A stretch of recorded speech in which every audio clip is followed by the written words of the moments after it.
Assalamualaikum warahmatullahi wabarakatuh. Waalaikumsalam. Innal hamdalillah nahmaduhu wa nasta'inuhu wa nastaghfiruhu wa nastahdiih wa na'udzu billahi min shururi anfusina wa sayyiati a'malina. Asyhadu an la ilaha illallah wa anna Muhammadan 'abduhu wa rasuluh safiyuhu wa khaliluh. Wa salawatullahi wa salamuhu alaihi wa ala alihi wa ashabihi wa man tabi'ahum bi ihsanin ila yaumiddin amma ba'd. Jamaah yang dirahmati Allah, dan intinya mari selalu kita minta syukur kepada Allah. Pada malam hari ini Allah izinkan kita semua untuk bisa melaksanakan thalabul ilmi, semoga diterima Allah Subhanahu wa taala. Hanya fasilitasnya saja yang berbeda, ya biasanya ketemu offline, sekarang online. Semoga kita semua bisa membiasakan diri dengan fasilitas baru ini, karena ini akhirnya bisa menjangkau hal jamaah yang selama ini nggak terjangkau, dan juga kita bisa mengefektifkan banyak hal. Temanya, materinya masih tazkiyatun nafas, temanya masih taubat, dan insya Allah kita akan lanjutkan. Kalau terakhir kita bahas ada dua hal ya, taubat itu yang mendampingi. Yang pertama namanya muhasabah, yang kedua namanya inabah. Jadi taubat akan menjadi berhasil jika memang ada pendahuluannya yang juga berhasil, namanya muhasabah. Taubat tanpa muhasabah seperti orang yang mengaku salah tanpa tahu salahnya. Taubat tanpa muhasabah seperti orang yang datang mau minta ampun tapi tidak tahu yang mau dimintakan ampun yang mana. Nah, di konteks ini bisa jadi kita jatuh ke acara muhasabah atau acara pertaubatan yang salah kaprah, sehingga nanti akhirnya tidak menghasilkan satu proses taubat yang baik.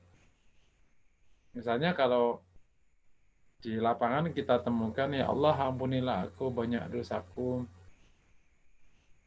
betapa banyak kesalahanku sama orang tuaku, dan macam-macam. Padahal sebenarnya masalah utama orang ini sholat. Gitu. Orang tuanya masih baik bahkan sebenarnya. Nah, ini juga menjadi catatan di proses kegiatan-kegiatan pertaubatan ya. Kalau dianggap itu kegiatan. Nah, sebagaimana juga taubat menjadi tidak sempurna kalau tidak diikuti oleh yang namanya inabah. Inabah adalah kembalinya seorang manusia hamba kepada Allah secara total. Gitu. Meskipun taubat itu mengandung muhasabah dan mengandung inabah, tapi memang kegiatannya sangat spesifik. Gitu. Taubat itu ya pas taubatnya itu. Kelanjutannya, meskipun itu masih dalam ranah taubat, tapi sudah menjadi kegiatan berdiri sendiri namanya inabah. Yakni komitmen dalam suasana taubat itulah yang namanya inabah. Yang di dalam rukun taubat namanya tidak akan mengulangi. Nah, tidak akan mengulangi itu kaitannya tidak akan sempurna kalau hanya fokusnya tidak mengulangi kesalahan, tetapi menjalankan kesalahan baru. Misalnya, itulah butuhnya inabah. Misalnya orang taubat dari curang, ya. Misalnya taubat dari curang. Terus emang curang tidak diulangi, tapi ganti baru namanya mencuri, sama aja kan? Gitu. Taubat dari gibah, tapi diganti baru, yakni membuat berita bohong, adik kakak, dan lain sebagainya. Ada orang taubat tidak menyakiti orang tua, tapi nggak sholat, jadi ganti masalah. Jadi makanya taubat itu menjadi sempurna kalau diikuti oleh inabah. Tentu nanti muhasabah sama inabah akan kita bahas di babnya, cuma supaya paham saja. Bisa dipahami insya Allah. Jadi memang ini pintu besar sekali bagi orang yang ingin memperbaiki diri, dan bersyukur sekali kita kepada Allah. Sebagaimana saya sampaikan di pengantar, kalau Allah izinkan kita bisa bertaubat. Karena bertaubat sendiri itu satu kebaikan, berdiri sendiri yang mengcover dua kebaikan. Satu sisi dia bisa, insya Allah dengan izin Allah kita mendapatkan pengampunan dosa. Satu sisi merupakan kebaikan yang besar sekali di mana Allah sangat ridha gitu. Bahkan menggunakan istilah farah, ya, senang dengan hambanya yang datang kepadanya untuk bertaubat. Nah, seberapa baik kita bermuhasabah dan seberapa baik kita inabah, itulah yang akan membuat taubat menjadi sempurna. Tentu di samping rukun dan syarat yang sudah kita bahas kemarin. Oke, ya, bisa dipahami ya insya Allah. Jadi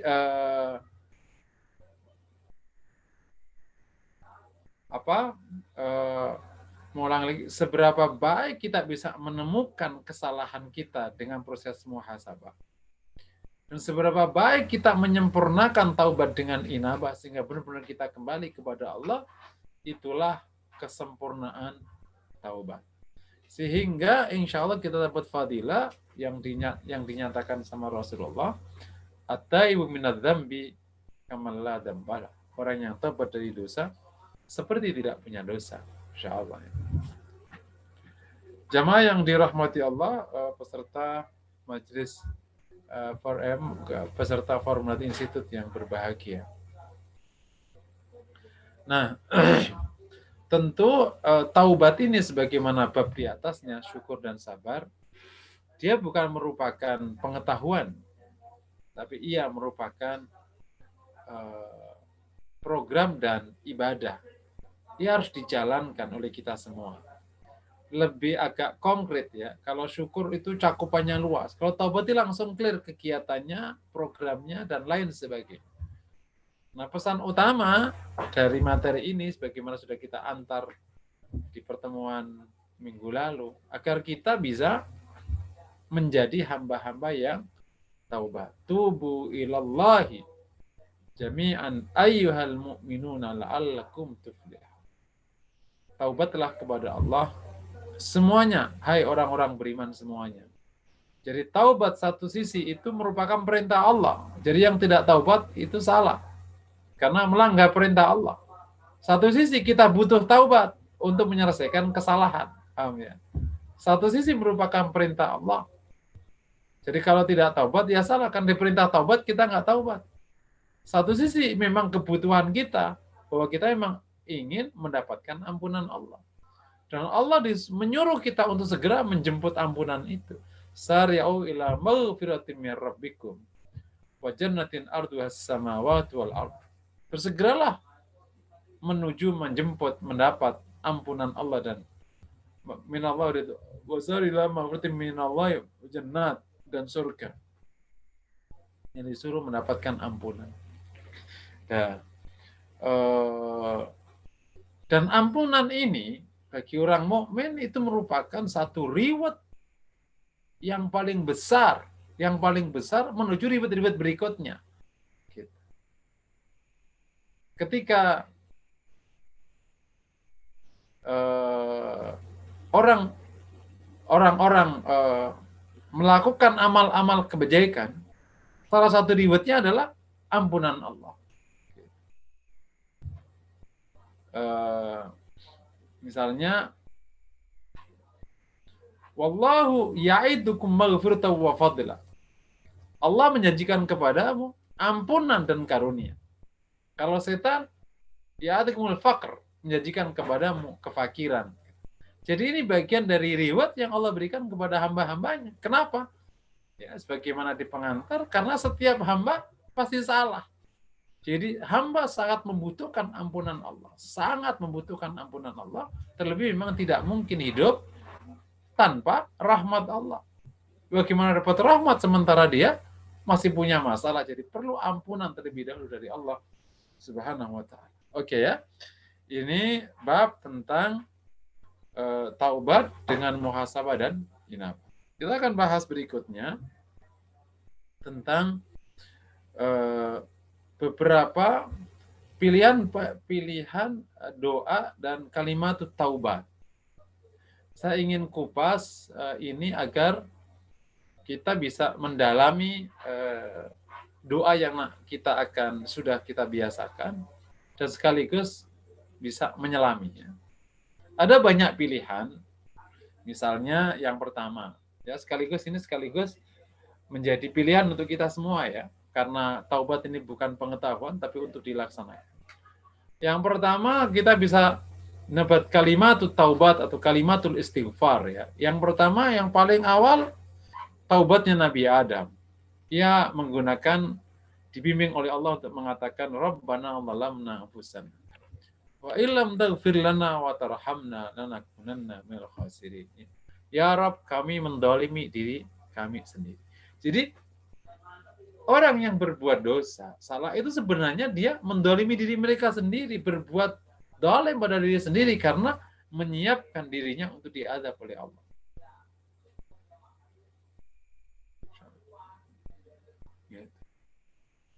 Sebagaimana kita tidak boleh mendolimi orang lain, kita nggak boleh mendolimi diri sendiri. Dan ini kesadaran yang baik sekali. Kalimat ini menarik, Rabbana zalamna.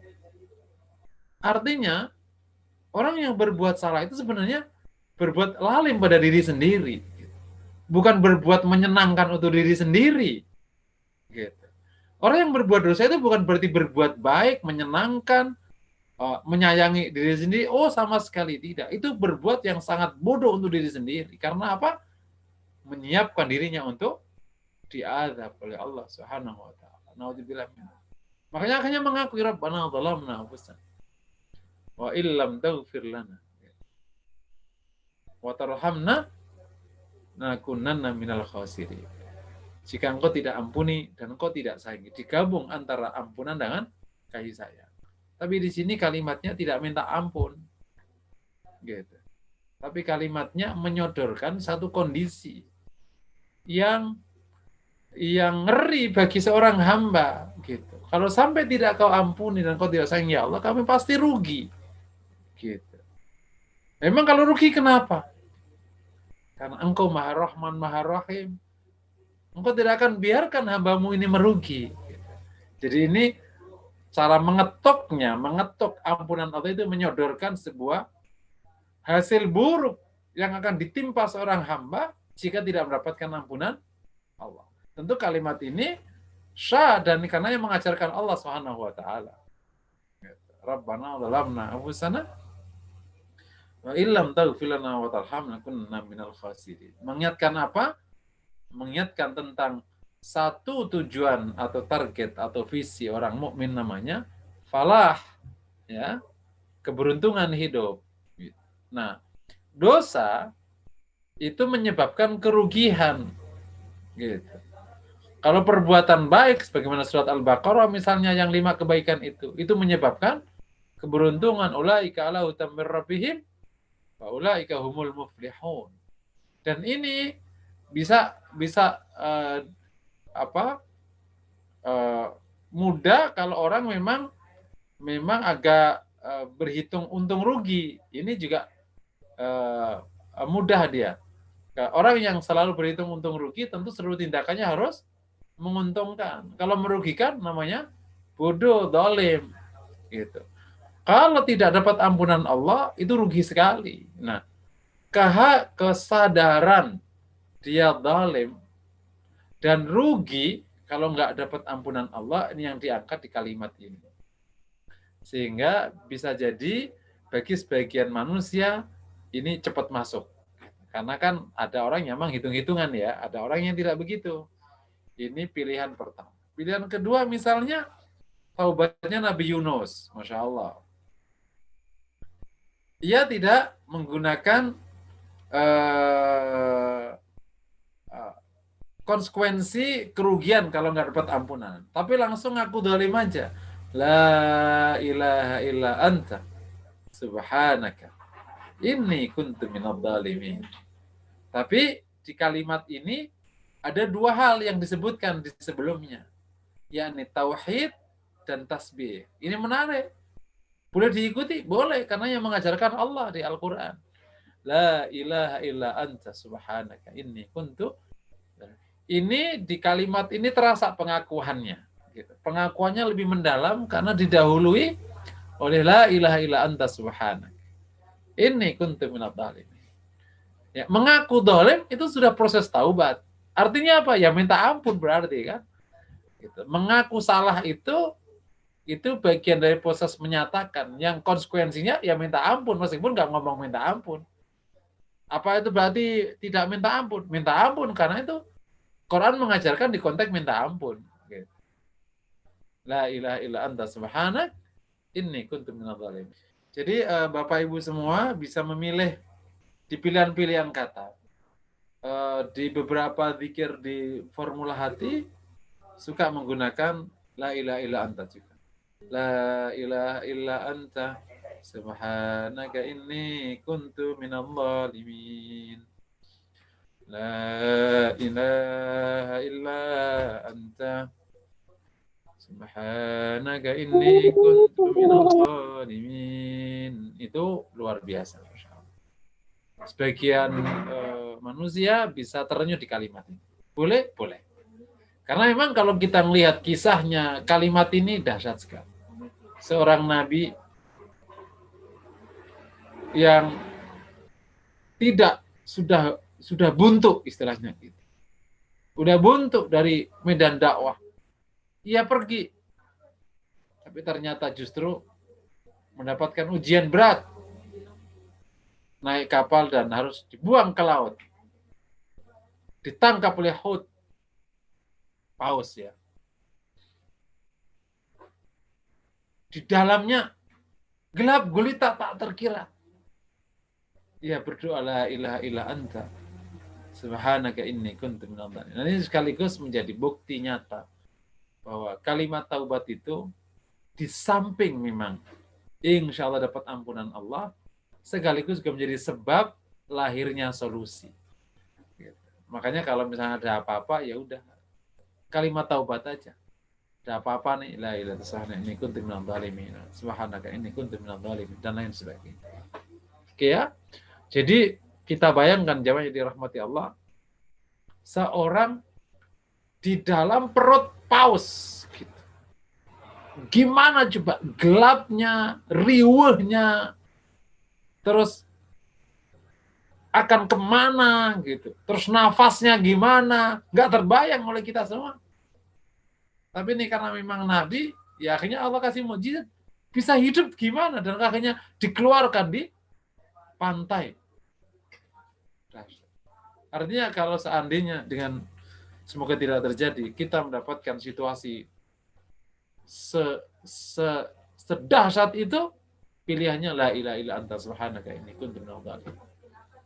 Itu kan sudah masalah yang hampir tak terselesaikan, gelap gulita sudah, bumpet pet. Kalimat taubat, la ilaha illa anta subhanaka inni kuntu minadz dzalimin. Oleh karena itu jamaah dirahmati Allah, tidak boleh putus asa dari rahmat Allah. Tidak boleh ya ibadilladzina asrafu ala anfusihim la taqnatu mir rahmatillah.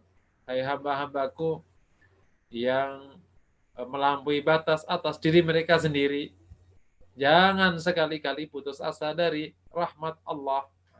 Insya Allah kita insya Allah dapat ampunan dari Allah Subhanahu wa taala. Di samping rasa takut yang besar, memang diampuni apa enggak, diampuni yang enggak. Karena untuk mencapai satu dosa gampangnya tak terkira. Tapi mencapai satu kebaikan, Masya Allah, butuh kerja keras sekali. Untuk mencapai dosa gampang sekali. Tapi untuk mencapai kebaikan, itu butuh kerja lebih keras lagi. Ya. Yang ketiga kalimatnya yang diriwayatkan oleh Ibnu Umar, yang ditulis oleh Imam Al-Baghawi. Itu yang kemarin saya sampaikan di sini ya. Rabbi firli wa tub alayya innaka antat tawwabul ghafur. Ini beda kalimatnya. Tidak mengaku salah tapi langsung minta ampun. Beda-beda, terserah. Rabbi firli wa tub alayya innaka antat tawwabul ghafur. Ya Allah, ampunilah aku. Wa tub alayya, dan hapuslah dosaku. Taubatilah aku, terimalah taubatku. Wa tub alayya, yakni taubatkanlah aku, yakni hapuslah dosaku. innaka antat tawwabul ghafur. Engkau maha penerima taubat dan engkau maha pengampun. Nah, ini juga kalimat baik. Dibaca semuanya, Masya Allah, Fathah. Jadi beberapa kalimat taubat itu punya beberapa penekanan. Kalau Rabbana zalamna anfusana itu pengakuan akan kesalahan. Terus kemudian cara minta ampunnya itu tidak minta ampun langsung, tapi melipir. Ya Allah, aku nanti kalau begini kacau hidupku. Rugi kalau nggak gini, kalau nggak tidak ampuni. Kalau taubatnya Nabi Yunus itu memelas sekali kepada Allah. Mentauhidkan Allah, mensucikan Allah, kemudian ngaku salah. Itu bagus juga. Bisa dipakai, boleh dipakai digabung-gabung.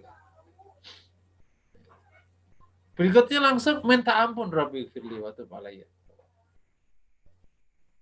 Ya, insya Allah ya. Ampunilah aku, taubatilah. Yang nomor 4, itu yang diajarkan oleh Rasulullah kepada Aisyah ketika di malam-malam Lailatul Qadar. Allahumma innaka afuun tuhibbul afwa fa'fu anna. Boleh? Boleh pakai. Ya Allah, engkau maha penghapus dosa. Suka atas penghapusan dosa. Maka hapuslah dosa. Makanya kalau kemudian dibaca bareng, Masya Allah. La ilaha illa anta subhanaka inni kuntu minal zalimin. La ilaha illa anta subhanaka inni kuntu minal zalimin. Kemudian Rabbi firli wa tub alayya innaka antat tawwabul ghafur. Rabbi firli wa tub alayya innaka antat tawwabul ghafur. Kelima, dan mungkin kami cukupkan sampai di sini, di samping kalimat-kalimat yang lain ya. Itu yang disebut dengan Sayyidul Istighfar. Ini diajarkan Rasulullah dan disebut oleh Hasan Al-Banna di Al-Ma'thurat. Ini paling lengkap ini. Mungkin Ibu Bapak bisa baca beberapa kali terakhirnya setelah kalimat-kalimat sebelumnya. Allahumma anta rabbi la ilaha illa anta khalaqtani wa ana abduka wa ana ala ahdika wa adika mastata'tu abu'u laka bi ni'matika alayya wa abu'u bi dhanbi faghfir li fa innahu la yaghfiru dhunuba illa anta. Allahumma anta rabbi, ya Allah, engkau ni Rabbku. La ilaha illa anta khalaqtani. Tiada ilah kecuali engkau. Khalaqtani, engkau ciptakan aku. Wa ana abduka. Dan saya ini hamba. Jadi di sini ada pertama pengakuan Allahumma anta rabbi, engkau ini Rabbku. Pengakuan engkau ini Rabbku. La ilaha illa anta khalaqtani. Tiada ilah kecuali engkau. Pengakuan akan rububiyah. Pengakuan akan khulqiyah, yakni Allah menciptakan kita. Terus pengakuan akan uluhiyah. La ilaha illa anta khalaqtani. Jadi ini udah ada tauhid rububiyah, tauhid uluhiyah. Terus wa ana abduka, pengakuan akan kehambaan kita. Gitu. Memelas betul. Wa ana abduka, ya Allah. Saya ini hambamu, ciptaanmu. Jadi menghamba dulu kepada Allah. Wa ana ala ahdika wa ahdika mastata', dan saya sudah berada di janjimu, janji kepadamu semampu saya. Abu'u laka bi ni'matika alayya. Saya mengakui betapa besar nikmatmu kepada aku. Saya mengakui nikmat-nikmatmu kepada aku. Tapi wa abu'u bi dzambi. Dan saya mengakui dosaku. Jadi ada kalimat abu, itu menarik di sini. Ada pengakuan. Itu kan ada menyesal, mengaku. Jadi kalau kita lihat beberapa kalimat taubat yang dari awal sampai akhir, ini yang paling lengkap ya ini. Ada pengakuan, ada penyesalan, ada tauhid, ada rububiyah. Itu baru ada minta ampun. Makanya disebut dengan Sayyidul Istighfar, saking lengkapnya kalimat. Di sini mengakui kenikmatanmu atas kami, ya Allah. Terus wa abu bidambi, Dan saya mengakui dosaku. Jadi ada pengakuan dosa. Kita perlu jujur, kita banyak dosa. Masya Allah. Fa'abu idambi, fa'firli. Maka ampunilah aku. Minta ampun aku. Fa'innahu la yaghfiru dzunuba illa anta. Karena tidak ada yang mengampuni dosa kecuali Masya Allah. Kita bisa menetes air mata kita ngalir. Fa'firli fa'innahu la yaghfiru dzunuba illa anta. Tidak ada bersama kecuali engkau. Kalau engkau tidak mengampuni, ya kembali ke Rabbana dzalamna anfusana wa illam taghfir lana wa tarhamna kunna minal khasirin. Kalau di doa-doa yang dipanjatkan para ulama di doa witir, bahwa la taruddana khaibin, gitu. Jangan kau usir kami, kau tolak kami tanpa hasil apapun, gitu, merugi dan tercela. Naudzubillah min. Oke, jadi ada 5 kalimat ini yang agak panjang. Nah, kalau mau pendek gimana? Ya ada kalimat yang Rasul ajarkan biasanya dipakai di sujud. Itu bukan kalimat Rabbi firli. Nah, itu kalimat istighfar biasa ya. Atau misalnya Subhana rabbiyal a'la, subhanaka rabbi firli. Subhanaka rabbi firli. Pakai tasbih dan pakai ampunan juga boleh. Atau langsung rabbi firli. Tapi ya kami sarankan ambil yang agak panjang sedikit supaya terasa kita serius gitu. Serius memang memuji Allah, memelas minta ampun, mengakui kesalahannya dan lain sebagainya. Semoga dari 100 itu ya kita misalnya memilih kalimat ini berapa, nanti ini berapa, karena masing-masing kalimat tadi punya kelebihan masing-masing gitu. Ada yang menekankan tentang pengakuannya, ada menekankan tentang uluhiyah Allah, kesucian Allah, menekankan tentang kerugian jika nggak diampuni, memelasnya kepada Allah kayak la ilaha illa anta subhanaka inni kuntu minadh dhalimin. Ini memelas sekali kepada Allah. Gitu. Terus ada yang paling lengkap, Allahumma anta rabbi la ilaha illa anta rabbi, engkau ini Rabbku. Engkau ini Rabbku. Kita engkau ini Rabbku, penciptaku. Dan tidak ilah kecuali engkau yang menciptakan aku. Dan saya ini hambamu ya Allah, hambamu. Hamba kita ini hambamu. Ciptaanmu yang tidak berdaya. Namanya dicipta. Tapi faktanya abu bidambi, saya aku banyak salahku dosa. Faghfirli. Ini yang perlu dunia. Oke, sebelum kita lanjutkan di poin berikutnya, ada pertanyaan dipersilakan.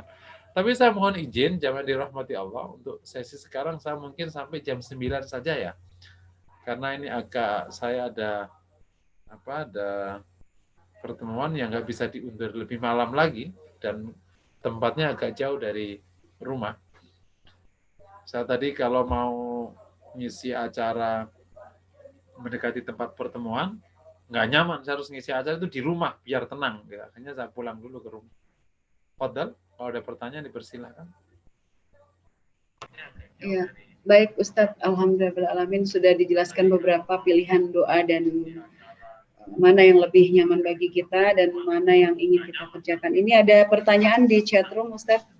Yang pertama dari Ibu Epirianti, apa tanda-tanda taubat kita diterima oleh Allah Subhanahu wa taala? Sebelumnya sudah ada banyak pertanyaan, apakah mau dijawab satu persatu atau bagaimana Ustaz? Oke, satu-satu dulu mungkin. Baik, yang tadi bagaimana tanda taubat kita diterima oleh Allah Subhanahu wa taala? Tentu yang pertama, tidak ada satupun yang tahu taubat kita diterima atau tidak. Tapi paling kita ngerasa-ngerasa. Jadi tanda yang akan kita bahas ini istilahnya yang harapan-harapan. Kalau taunya ya kelak di akhirat diterima, kalau ternyata Masya Allah dosanya terhapus, ya taubatnya diterima. Makanya nanti kalau Bapak udah ngikut kajian tauhid, nanti pas waktu hisab, semua hamba Allah yang soleh sekalipun itu juga cemas-cemas harap ketika dibacakan amalnya. Gitu. Sampai di salah satu riwayat Rasul menceritakan tentang prosesi hisab, Allah memanggil seorang hamba, kemudian datang kepadanya, kemudian dibacakan amal buruknya, maka hamba ini sedih sekali, karena ada banyak amal buruknya. Tapi di ujungnya, setelah pembacaan amal buruk itu, Allah berfirman padanya, aku ampuni dosa. Masya Allah. Gembiralah dia tak terkira. Gembira sekali karena diampuni dosanya. Nah, di sini baru tahu. Kemudian setelah itu Allah bacakan padanya seluruh amal-amal baiknya. Dia senang. Di ujungnya Allah berfirman padanya, aku lipat gandakan amal baikmu. Wih, dia senang sekali. Sementara perbuatan buruknya diampuni, perbuatan baiknya dilipatkan. Nah, kalau di dunia ini sekarang gimana? Kita nggak tahu. Yang ada gimana? Harap-harap cemas, semoga diampuni. Kalau nggak gimana? Ya takut-takut kita, Masya Allah. Makanya yang ada sekarang nih, sebelum saja begitu. Pokoknya sekarang ibu bapak semua yang ada di sini, pokoknya sekarang apa saja bisa dikerjakan. Jangan nunggu amal-amal soleh yang gede-gede, yang sebisanya aja. Bisanya ngirim WA yang baik-baik, dikerjain. Kalau ibu rumah tangga nggak punya duit, ya senyumlah sama suami 100 kali kak setiap hari. Sodako nggak usah nunggu 10.000, 2.000 nggak apa-apa, gitu. Pokoknya apa gitu, terus nganggur, ya mulutnya dipikirkan gitu. Pokoknya lah beramal sebanyak-banyaknya. Karena kita nggak pernah tahu mana amal yang diterima, mana yang ditolak. Ya kan ya. Oh, apalagi ini ngelihat ada jalanan kok disapu, udah amal solehnya nyapu gitu. Dan lain sebagainya. Pokoknya pandai-pandailah mengumpulkan amal soleh gitu. Setiap saatnya 24 jam ini sebisa mungkin jadi amal soleh semua. Sekecil apapun perkara. Pagi hari daripada megang WA enggak. Masa diniatkan yang baik. Masya Allah ngurus suami. Atau yang bapak daripada manyun-manyun setiap hari. Gitu. Yang bantuin istrinya masak kayak atau apa. Bikin kok amal soleh semua. Gitu. Sekarang lagi orang pada di rumah kan ya. Didik anak semuanya. Maksudnya jadiin amal soleh semua. Nah syukur-syukur yang kita sudah mulai punya amal soleh strategis, dakwah macam-macam. Masya Allah. Jadi jangan bakhil kikir dari amal soleh. Nah kira-kira dari harapan-harapan itu tandanya apa kira-kira? Tanda kita punya harapan. Semoga kita diterima. Yang pertama ada ketenangan jiwa dalam kebaikan. Jadi orang taubat itu kalau insya Allah benar itu jiwanya tenang dalam kebaikan. Kata Rasulullah, man sarratuhu hasanatuhu wa sa'atu sayyatu fahuwa mu'min. Yang ketika berbuat baik dia senang dan sedih berbuat buruk dia mukmin. Habis taubat nih, terus Masya Allah senang ke masjid, senang yang baik-baik gitu. Ada orang soleh senang. Itu berarti insya Allah semoga itu tanda kau sudah memang ada berkah. Ya, ada ketenangan dalam kebaikan. Terutama kalau mau dites, coba dites dikir kalau mau. Kalimat-kalimat yang paling populer menenangkan, la ilaha illallah gitu. Tenang nggak? Kalau tenang, semoga berarti ada pertanda. Itu yang pertama. Yang kedua, sudah mulai nggak ada kebencian atau nggak nyaman dengan kondisi buruknya. Kan terkadang ada orang taubat, tapi masih kayak gini, ini mah dulu, babe waktu masih muda, ya ini mah sudah langganan, udah tua aja sekarang, gimana lagi udah tua ya harus taubat lah. Nah, orang taubat kok masih menganggap itu sesuatu yang keren, ya belum berarti. Gitu. Paham ya?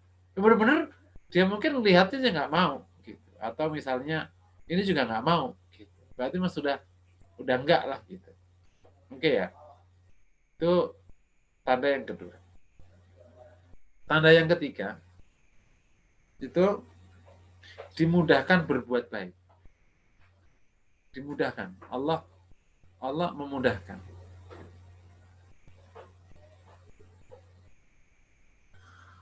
Nah, yang keempat tidak menutup kemungkinan. Tapi ini Allah akan uji. Jadi kalau habis taubat kalau ada ujian, semoga itu malah tanda baik. Gitu. Kalau habis taubat malah ujian. Kayak beberapa case sama Ustadz, saya habis taubat, kok bisnis kok malah susah, dulu sebelum taubat tuh lancar semuanya. Gitu. Masya Allah, semoga itu kabar baik. Jadi proses pensucian diri barangkali memang belum selesai urusannya.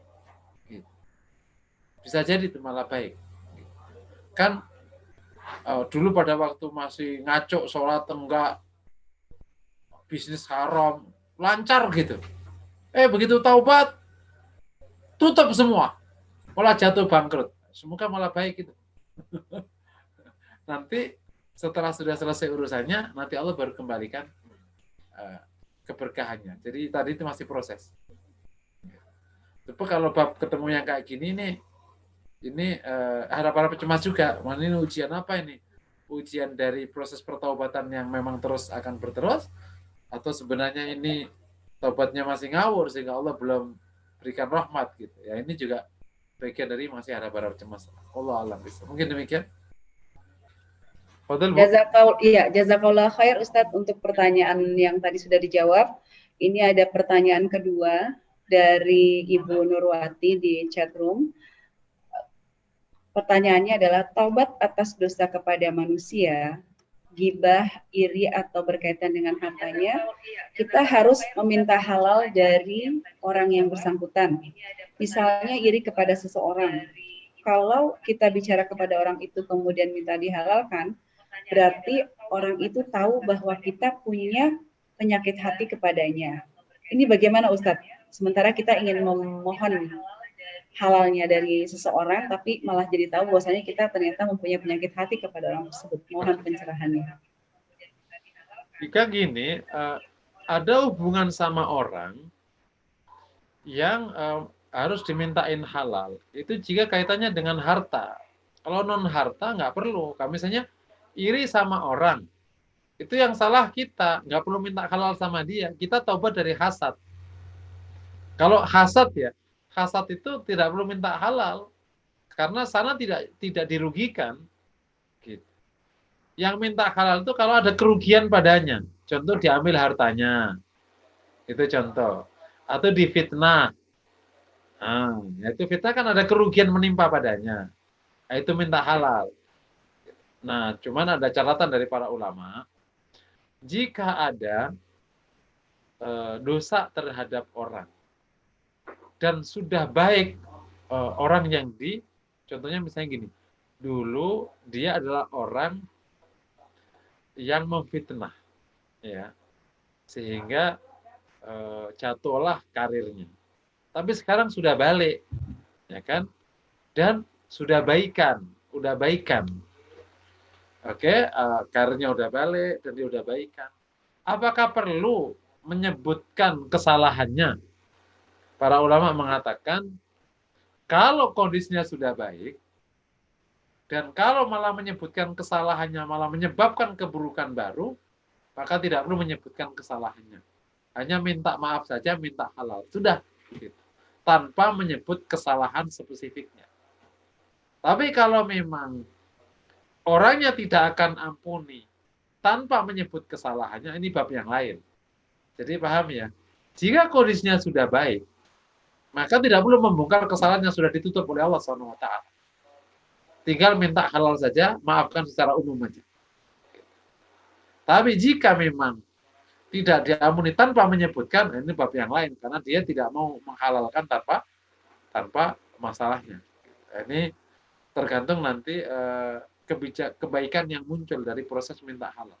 Tapi secara umum, minta halal itu ya memang perlu menyebutkan jika memang baik untuk disebutkan. Kalau nggak bagus malah menyebabkan kesalahan yang kedua dan ketiga, sebaiknya tidak perlu disebut. Wallahu a'lam. Yang penting minta halal. Ya, baik Ustadz, ini ada pertanyaan lagi masuk di chatroom.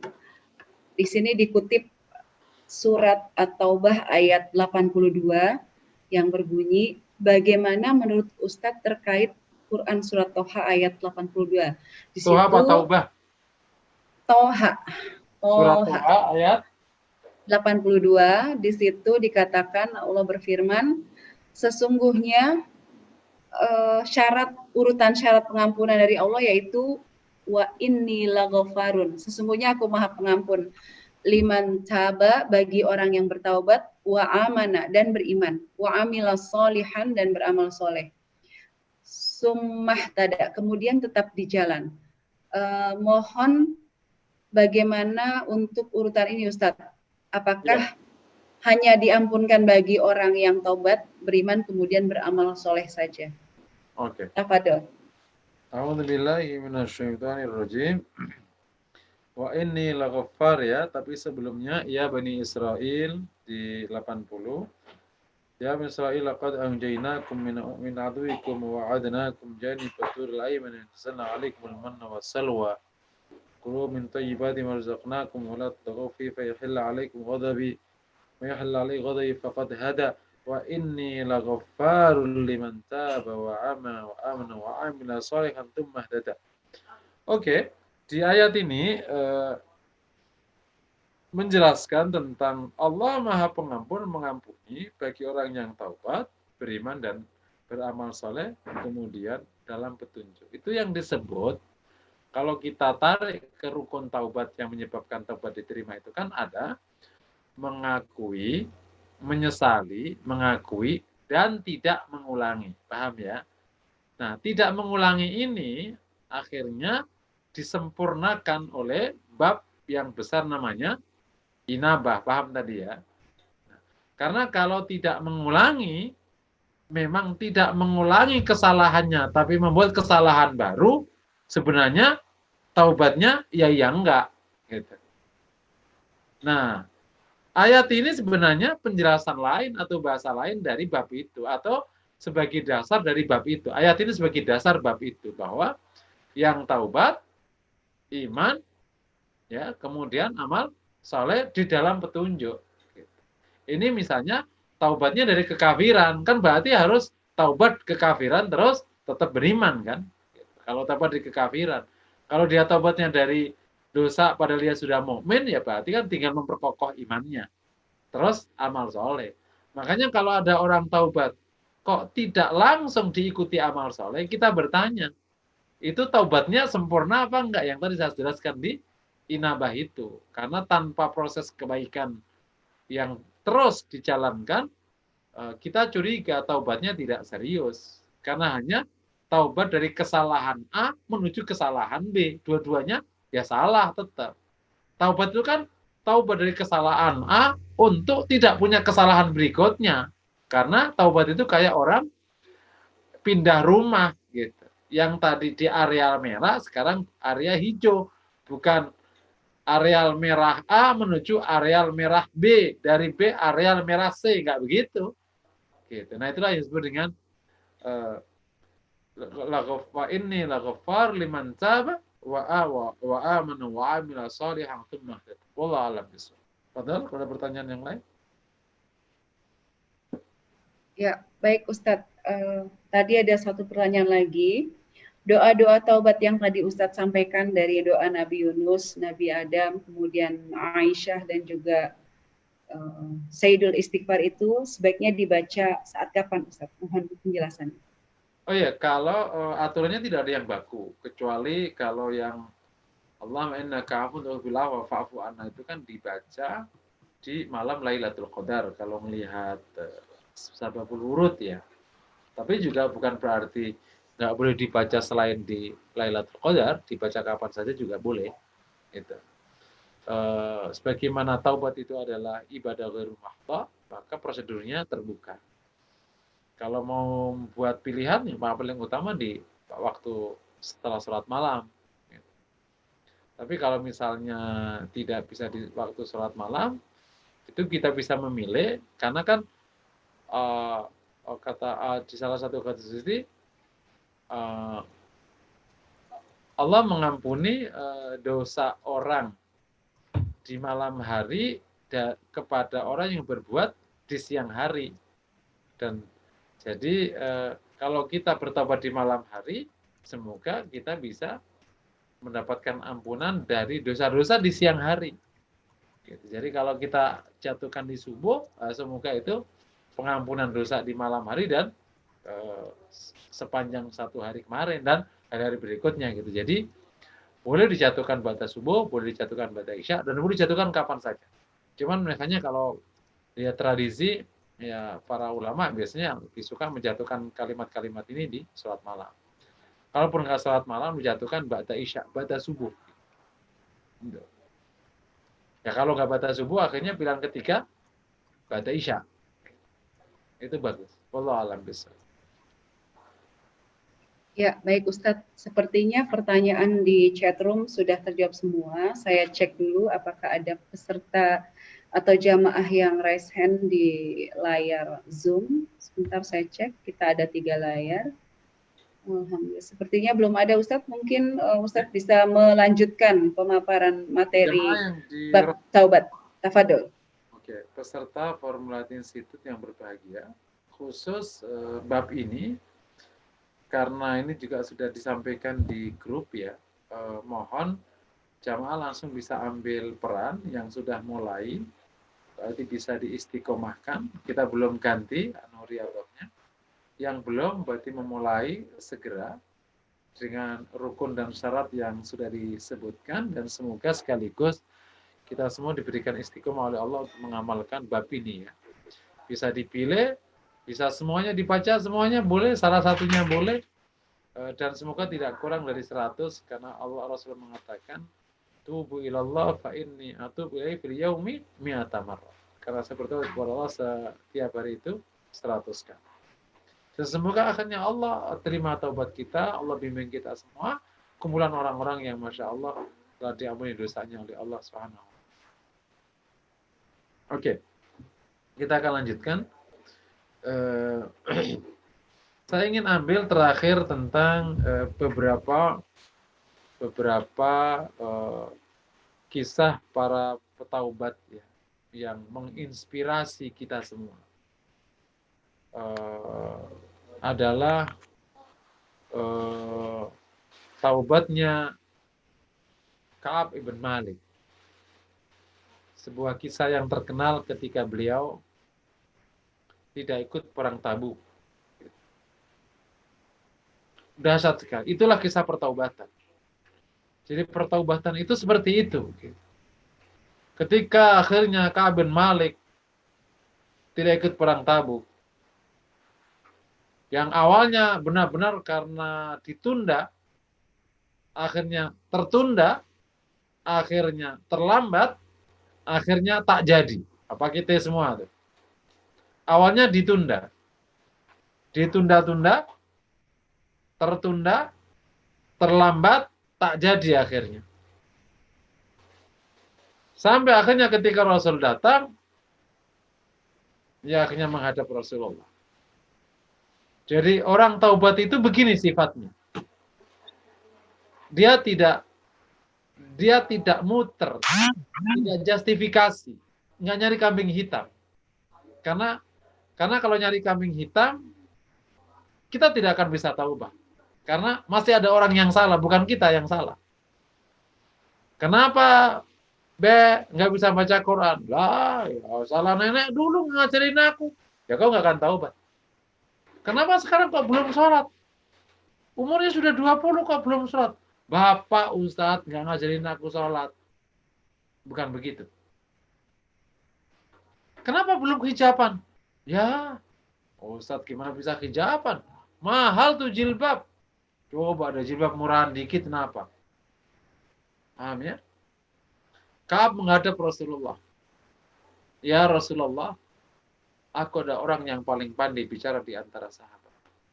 Dan kalau aku berkata kepadamu, pastilah kau percaya kepadaku. Tapi aku tidak mau melakukannya.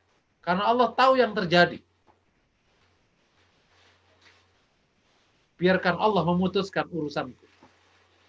Rasulullah menerima permohonan ini, dan itu yang terbaik. 3 orang mukmin, kalau bahasa pergaulan, jantan dan komit, menerima konsekuensi dari kesalahan. Sementara orang munafik seperti biasanya, berbusa-busa untuk menutupi semua kesalahannya dan banyak alasan. Biasa. Rasul ya udah diain aja. Tapi aku tahu proses pertobatannya kayak apa? Makanya diperintah oleh Rasul. Apa namanya? Tidak boleh bicara dengan mereka. Sampai akhirnya bahkan istrinya pun nggak boleh bicara. Sampai suatu ketika saya datang ke pasar dan saya salam, saya berharap mereka menjawab dengan share, tapi ternyata aku lihat mulutnya nggak bergerak sedikit pun. Aku menangis di rumah. Ternyata istriku juga sama. Dia tidak bicara sama aku, menyodorkan makanan dari belakang tirai. Menyodorkan makanan dari belakang tirai. Sahabat semua komik. Dan yang lebih menyedihkan adalah di saat-saat dia terisolasi dari pergaulan itu, datang utusan dari salah satu raja yang mengatakan, aku mendengar yang perlakuan Muhammad kepadamu. Jika kau mau, aku akan berikan padamu posisi yang mulia di kerajaan. Asal kau jadi Nasrani. Aku semakin menangis dan menangis. Tapi nggak lama, di tengah jepitan psikologis tadi, turun ayat. Semua akhirnya berlalu dan kemudian memberikan ucapan salam kepada Ka'ab dan dua sahabat yang lain. Jadi jamaah dirahmati Allah, taubat itu ya kayak gitu tadi. Gitu. Jikalau mereka memang contoh, makanya akhirnya mengajarnya juga keras. Saya suka menggunakan istilah, meskipun bisa jadi ini kurang tepat. Allah mendidik Rasulullah itu memang sempurna. Allah tidak mendidiknya main-main. Rasul yang mengatakan, Adzabani Rabbi fa ahsana ta'dibi. Allah yang mengajariku dan mendidik aku. Dan sangat sempurna pengajarannya, pendidikannya atasku. Termasuk sahabat-sahabat Rasulullah. Itu dididik oleh Allah, itu istilahnya keras ya. Tidak ngawur pendidikan, tidak sembarangan gitu. Emang akhirnya menjadi sesuatu. Bukan gemampang didiknya, itu enggak gemampang. Emang dididik betul. Sempurna sekali pendidikannya. Lahir sosok yang komit sekali. Itu taubat yang terkenal. Taubat juga yang terkenal dari seorang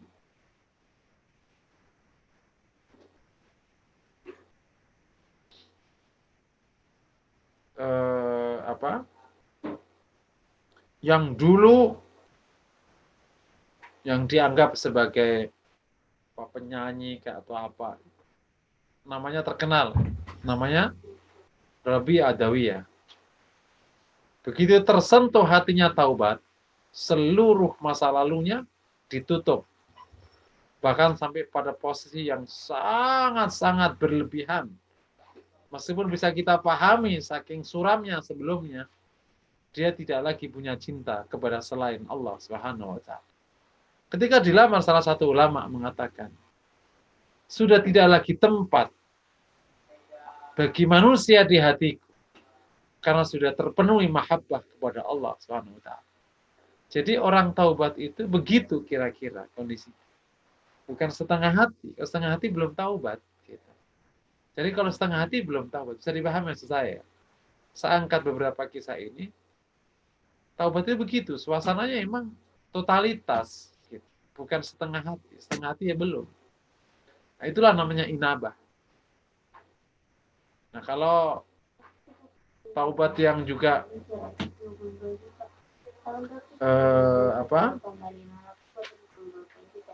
terkenal, taubatnya sang pembunuh yang akhirnya menyelesaikan pembunuhnya ke 100. Karena dia mencari tempat taubat. Dan dijalani tempat taubat itu. Ini totalitas mau taubat dia. Kenapa kau harus mencari tempat taubat? Karena zaman sebelum Rasulullah, ibadah itu harus di tempat ibadah. Tidak bisa di mana saja. Makanya mencari tempat pertaubatan. Dijalani betul. bukan malas, bukan apa, dijalani betul. Dan akhirnya Allah menerima taubatnya padahal belum apa-apa. Tapi karena sudah punya niat untuk taubat kepada Allah Subhanahu. Mohon saya dari 3 kisah kecil ini, saya ingin sampaikan bahwa taubat itu totalitas, tidak setengah hati. Taubat itu memang mau pulang kepada Allah. Bukan dari merah A ke merah B ke merah C, tapi dari merah ke hijau. Itulah yang disebut dengan at-taibun. Gitu. At-taibun, orang-orang yang taubat. Nah, semoga kita semua taubatnya shadiqah, jujur taubatnya kepada Allah SWT. Dan semoga kita semua di proses awal ini memang bisa memperbaiki diri dan oleh karena itu pesan saya, apa saja harus prosedurnya halal. Jangan sampai kita menggunakan prosedur haram. Karena apa saja bisa dihalalkan. Dalam arti seluruh hal yang mungkin haram itu ada halalnya. Kita jangan kejebak di haram, padahal masih bisa halal. Tapi kalau udah nggak bisa halal, ya nggak mungkin. Misalnya bisnis, apa yang haram? Oh riba, kan ada yang syar'i. Apalagi, oh ya kan ada makhrajnya. Untuk apa lagi gitu. Kan ada makhrajnya, ada jalan keluarnya yang halal. Karena Allah itu Maha Rahman, Maha Rahim gitu. Selalu dikasih jalan keluar untuk semua hal yang ada peluang haramnya itu. Ada jalan keluar halalnya. Sehingga insya Allah kalau kita komit, Allah akan bimbing kita kepada jalan yang halal dengan izin Allah. Cuma yang dirahmati Allah, sebagai saya sampaikan, saya mungkin bisa hanya sampai jam 9. Ini sudah jam 8.56, tersisa 4 menit. Boleh, kalau ada pertanyaan dipersilakan. Kemudian nanti kita tutup. Atau antum semua kalau mau memang pumpung isi silaturahmi, boleh kalau mau dialog di antara antum semua silahkan aja. Tapi saya mohon izin jam 9 saya undur diri. Saya mendatangi rapat di tempat yang agak jauh. Assalamualaikum warahmatullahi wabarakatuh. Waalaikumsalam warahmatullahi wabarakatuh. Ustadz, masih ada sedikit waktu. Ini ada, apakah nanti akan dijawab sekarang atau akan dijawab via WAG? Apakah Ustadz masih berkenan menjawab 1 atau 2 pertanyaan? Padahal. Ya, yang pertama, istighfar apa yang diucapkan seorang anak untuk orang tua yang sudah meninggal untuk menaikkan derajat orang tua? Ini mungkin di luar tema ya Ustadz, tapi mohon dijawab. Iya, itu kalimat yang paling populer diajarkan di Al-Quran. Rabbi firli wali walidayya warhamhuma kama rabbayani shaghira. Itu yang paling bagus. Yang lain boleh, karena itu doa ghairu ma'thur boleh. Doa ghairu ma'thur juga boleh dibabi. Rabbi firli wali walidayya warhamhuma kama rabbayani shaghira. Itu insya Allah udah cukup. Lebih lagi silakan mendoakan yang lain. Misalnya ya Allah maghfir li walidayya warhamhuma, ya Allah ampunilah untuk orang tua, warhamhuma wa'afihima wa'fu anhuma, Allahumma rfa' darajatihima, angkatlah derajatnya mereka, waqihima min adzabil qabr adzabin nar, jagalah mereka berdua dari adab neraka dan adab kubur. Allahumma in kana muhsinin atau muhsinain fataqabbal min hasanatihima wa in kana musii'ain fataqabbal tajawaz an sayyi'atihima. Itu beberapa doa yang bisa dipanjatkan untuk orang tua. Ya, tapi selain doa, kita juga bisa beramal saleh untuk orang tua. Nah, itu juga salah satu yang insya Allah ngangkat derajat orang tua kita. Nah, saya sarankan ini, kalau Anda insya Allah memang dapat warisan dari orang tua, dan posisinya Anda tidak terlalu butuh, karena insya Allah sudah cukup, maka mendingan warisan itu diamalkan untuk orang tua. Contoh misalnya kan, dapat warisan rumah. Padahal ibu bapak semua ini sudah punya rumah, lah ngapain? Mendingan itu diamal solehkan untuk orang tua. Misalnya jadiin tempat lembaga pendidikan. Kemudian diniatkan, ya Allah, semoga ini juga untuk orang tua kami. Kita sebagai anaknya dapat kebaikan, dan juga orang tua, ya Allah, semoga ini juga sampai ke orang tua kami. Ya Allah yang akan menyelesaikan, yang akan mengarahkan kemana kebaikan-kebaikan itu. Atau bahkan bisa diwakafkan. Masya Allah. Kalau nggak diwakafkan, langsung aja dipakai untuk pendidikan, untuk apa. Ini cara juga berbuat sama orang tua. Semoga Allah angkat derajat. Wallahu a'lam bishawab. Ya, baik. Jazakallah khair Ustadz untuk jawaban pertanyaan tadi. Saya kira itu adalah pertanyaan terakhir untuk dijawab oleh Ustadz karena beliau ada keperluan dan tidak bisa membersamai kita sampai pukul 9.30 seperti biasanya. Teriring doa semoga perjalanan beliau lancar dan dimudahkan untuk sampai ke tempat rapat. Dan kita akhir dulu ya Ustadz dengan doa kafaratul majlis, atau mau dilanjutkan dengan diskusi? Silakan, kalau usul saya diskusi aja di antara ibu bapak semua supaya istiqomah tetap jam 9:30. Atau nanti membaca doa yang tadi disampaikan Ustadz secara bersama sambil nanti setelah itu kita tutup ya. Betul. Saya juga mohon izin. Tapi tetap aja saya nggak bisa online sambil nyetir, nggak bisa ternyata. Iya, baik Ustadz. Kecuali saya pernah ya sambil nyetir. Baik Ustadz, ini pertanyaan ya, izin pertanyaan yang belum dijawab oleh Ustadz di chat room mungkin nanti akan kita kirim ke Ustadz lewat WAG untuk dijawab di lain waktu ya. Insya Allah mudah-mudahan besok sudah bisa dijawab lewat grup WAG yang sudah kita share. Bagi jamaah yang ingin bergabung boleh nanti klik WAG-nya yang sudah di-share di chat room. Dan sebelum Ustadz meninggalkan Zoom bersama kita, marilah kita tutup dulu dengan membaca hamdalah dulu ya, nanti kita lanjutkan dengan diskusi. Dan boleh nanti kita sebelum tutup kajian ini kita membaca doa yang tadi disampaikan oleh Ustadz secara bersama-sama untuk kemudian kita tutup kajian ini. Karena kalau diskusi pun nanti tidak ada yang menjawab Ustadz, tidak ada yang berkompeten dalam hal ini untuk membahas hal-hal itu ya. Khawatir nanti salah ya. Insya Allah kalau hanya diskusi dan silaturahmi, boleh nanti panitia menyediakan sampai 9.30 tafadol untuk saling mengenal dan saling menyemangati ya seperti itu. Baik Ustadz, kita antar Ustadz untuk berangkat menuju tempat rapat, semoga lancar. Jazakumullah khair untuk materi malam ini. Kalau ada yang mau disampaikan lagi boleh Ustadz, silakan. Cukup, mungkin ini pesan Ana tadi untuk bab ini tadi, bacaan taubat ini mohon dijalankan sebisa mungkin tidak kurang dari 100, diusahakan di samping yang lain, dan sekaligus juga menjadi proses penenangan hati ya untuk bisa berada di jalur inabah, insya Allah. Saya cukupkan sampai di sini. Assalamualaikum warahmatullahi wabarakatuh.